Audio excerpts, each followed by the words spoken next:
theatre, film, TV and more. Suzy Wrong reviews it all on Joy Drive with Em and Warren. Suzy Wrong, good afternoon. Hello, how are we? We're very well, thank you. How are you? I'm so great. We have said bye, Felicia. Sashay away to Scott Morrison. Things couldn't be better. Did you watch it? I was on ABC News for like 8 hours on Saturday.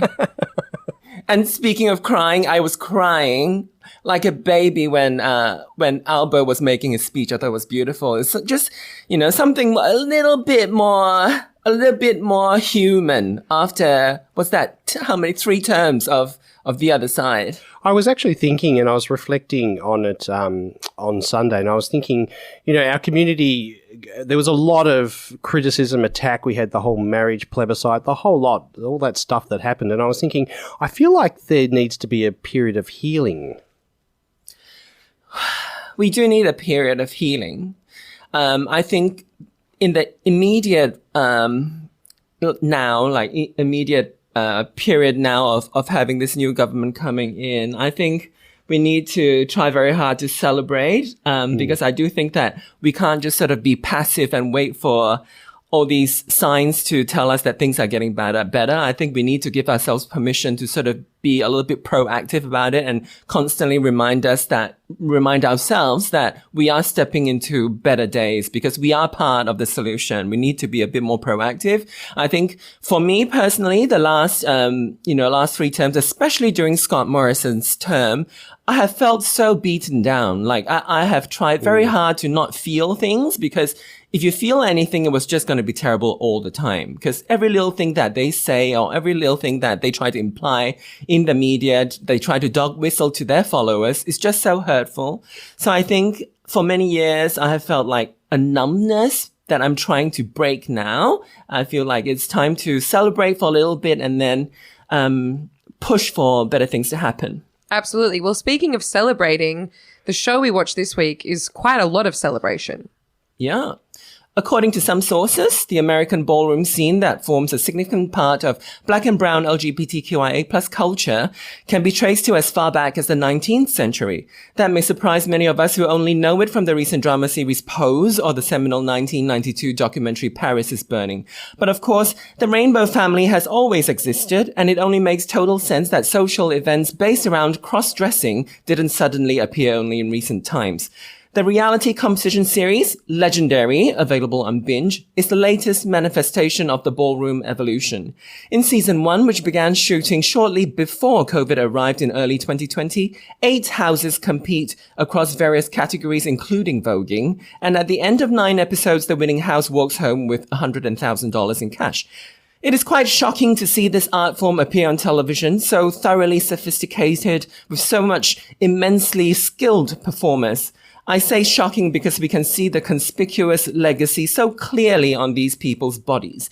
Their world has existed for years and years, but it is only now that they are allowed to emerge into the daylight. Only now do we come in contact with their incredible talents that should have occupied space in our culture and in media decades earlier. Their absence reflects not only the homophobia and transphobia that exists in the mainstream, but within gay culture also, it is racism along with transphobia that has prevented ballroom from reaching more of us. When Madonna went to #1 everywhere in the world in 1990 with her monster hit Vogue, an opportunity had appeared for ballroom to go everywhere, but the world simply resisted. But today, 32 years later, things have changed. And I can hardly believe that Legendary has survived COVID and is now back for season 3. Em and Warren, are you able to relate? I certainly am not as talented as any one of the people that compete in Legendary, but I love the idea that ballroom is all about self-expression, and we get these houses coming through that are totally and utterly themselves and so unique. And I love, as you mentioned, Suzy, there's such an extensive history when it comes to ballroom. So I really loved being able to be introduced to houses like Les Bouchers, who were founded in 1948. La Beige, darling. Yeah, La Beige, sorry. I literally wrote it down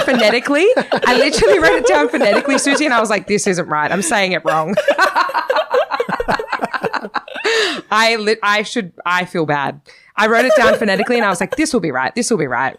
The only thing I want to say, though, is I felt like, we did watch Pose last year, and that gave me a complete understanding of the whole ballroom culture. But I was thinking throughout it, whilst I enjoyed watching it, I was thinking if someone didn't know what ballroom was, it doesn't really go into the whole history about it, does it? I mean, we hear comments made now and then saying, oh, this is part of my community or, what have you. But we don't, I missed, and I suppose we shouldn't compare it with Pose, but I missed not having the story behind each individual on there. That's something that I thought was missing. And I thought if someone came in cold and didn't know about ballroom, it was hard to get that whole, the history of it. Yeah, I think so much of it is not explained.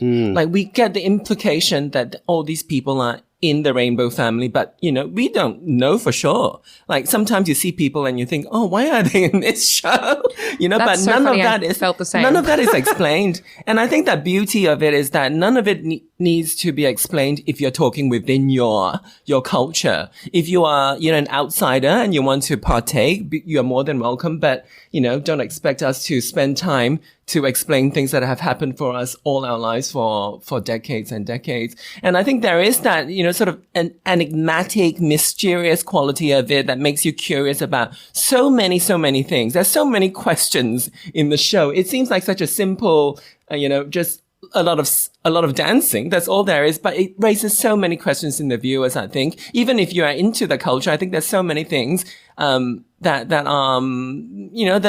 are curious. And some of the dancing is absolutely brilliant, and then they get marked down. You think, well, it was brilliant dancing. If you didn't understand that there was the Vogue component and the ballroom component, you might be thinking, well, they were amazing. Why were they marked down? But Em, did you find that the judges were a little bit nasty? Did you find, or what did you think about that? Because I thought these people have come from, we don't know their backgrounds, but a lot of them have had difficult backgrounds.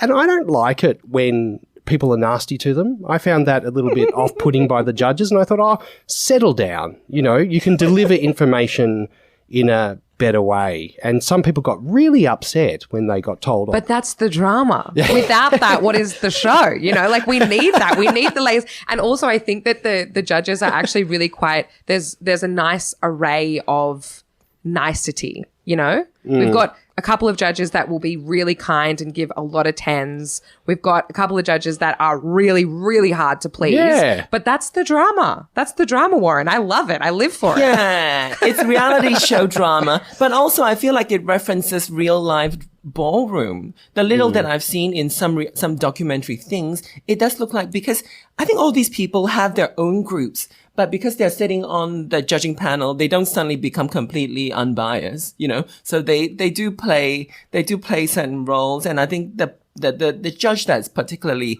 harsh is Law Roach. And, I think he plays that, or at least he gives that flavor of what that ballroom could be when some judges are just really, really, brutal.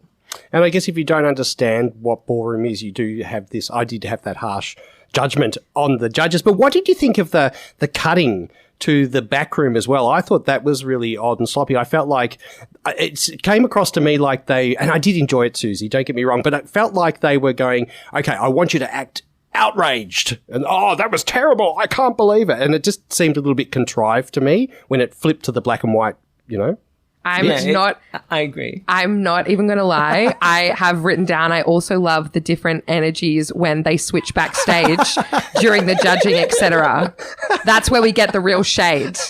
But you love reality. I love reality TV. Reality, so this is like, I loved this, I was like, this is amazing. And it was good. I think it's very, very heightened backstage, because I think if you're really paying attention and watching it closely, you wouldn't have that sort of energy to make these, expressions and to articulate things in such an emotional way. I think you'd be really involved just with your eyes, but I think they know they're doing a show, and probably the producers are, really revving them up. Yeah. Something else that I think probably set my expectation is I watched a preview, I think, of one of the previous series of it, and, Electra Evangelista from Pose, I think is Dominic Jackson, was one of the judges on it. I thought, oh, fantastic, because I loved her and I was so excited to see her. And then I started watching season 3, and she wasn't one of the judges, and I was a little bit disappointed. I thought, oh, she would have been great. She is in the 3rd episode of the 1st season. And she is the most memorable judge until today because she had an altercation with the dancer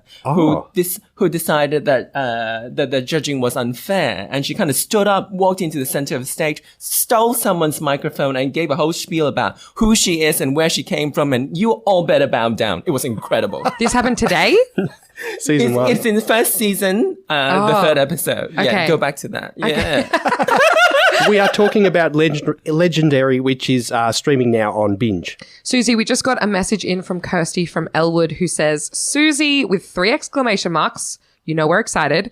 I love you and I love this segment. You're the one that put me onto Pose and I'm obsessed. Thank you for introducing me to it. Everyone, all the characters are so amazing. Yeah, thank you. That's nice. Look, Pose has wrapped up. You know, it's done a few seasons and it's finished the story it wanted to tell. And now we kind of can move on to Legendary. It's not the same thing, but, you know, you get a flavor of that and you might like it if you did like Pose. You know what I think's really good, though? At least now, I didn't know about Ballroom, and through Pose and through this one, I now know about it, and I think it's fantastic, and I love what it does. Do you think it is coming back into the mainstream? I'm sure it never went, but is it becoming more prominent on our TV? I think it's becoming more prominent. Mainly, I feel like the hugest difference culturally is that trans people have sort of come out of the darkness a little bit more. And I think you can't look at Ballroom without looking at trans identities. I think that's one of the main things why the ballroom scene was always sort of not in mainstream media. I think now that people are kind of feeling comfortable, finally looking at trans people on TV, a show like Legendary is able to surface. So I think that's the biggest change. But obviously this culture of ballroom, of the houses, seems always to have been around. You know, according to the few things I Googled today, they've been around since the 19th century. And these houses, like you were talking earlier about La Beija, they've been here, you know, for decades and decades. So, and you know, part of the allure of the Legendary series is, you know, you get these hints of who these people might be, where they might be coming from, but they don't tell you the full story. And it's just a lot of mystery. And I think it gives you at least a sense of the richness of our history. And it gives you maybe a hint,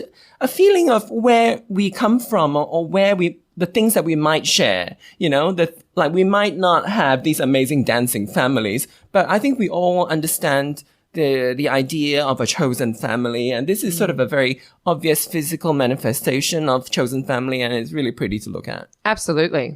I agree. I'm going to go back and watch the last 2 seasons as well. Suzy, what do we have to watch for next week? The Staircase, starring Colin Firth and Toni Collette, is a dramatized series based on a true crime mystery in which a bisexual husband is accused of murdering his wife. The Staircase is now streaming on Binge, and I can hear Vogue coming in. Yes, we thought we'd go Suzy. right back to the beginning of Ballroom. Yeah. 1990, 32 years ago. Wow. That was quick math, Suzy. I'm impressed.